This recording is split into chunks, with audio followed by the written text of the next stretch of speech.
I think the first thing you want to do when you're evaluating a TIF project is determine who's driving the bus.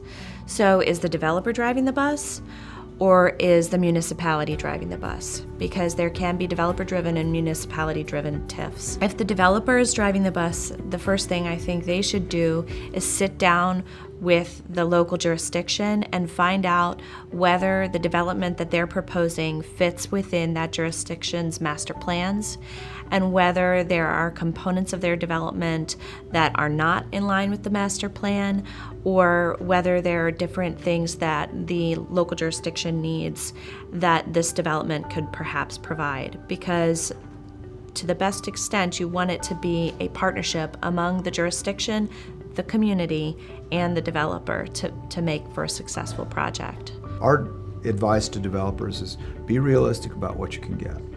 Because we think that in the final analysis, if there's a willingness to use the tool not only to benefit your project, but to benefit the public and the community at the same time, those are the kinds of projects that we see tend to move forward most quickly.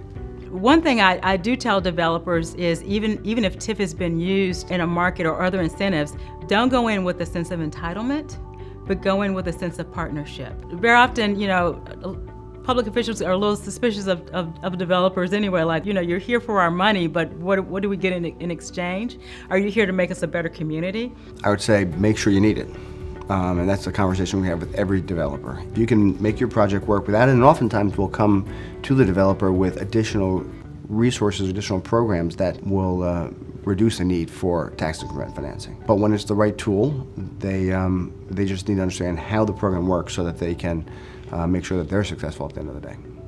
If I had a public official that came to me and said, we're looking to do some development, and my director of finance or financial advisor told me I should look into tax increment financing, the first thing I would do is talk to them just about the jurisdiction's statute, their goals, their requirements, and just get a feel for them as to what kind of development they're seeking out and what they're looking to do. The second thing I would do is ask them what they feel the community's response is going to be to this type of project.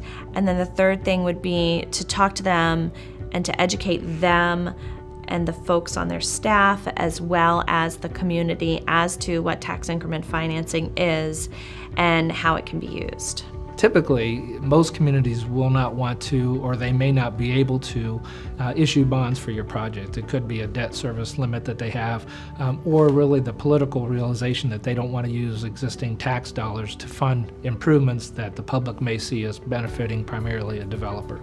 So in those aspects, we may have to, and typically would cover the cost of those improvements and then count the reimbursement as part of our payback to that. So it's additional revenue for us. Once you've gotten initial buy-in from the local jurisdiction, you may at that time, depending upon how large the project is, you may at that time want to start engaging your community leaders to talk to them about the proposed development so that you can get some initial feedback from them as to what their concerns are and perhaps let them know that this is coming. Beyond that, the next step is to create the TIF district.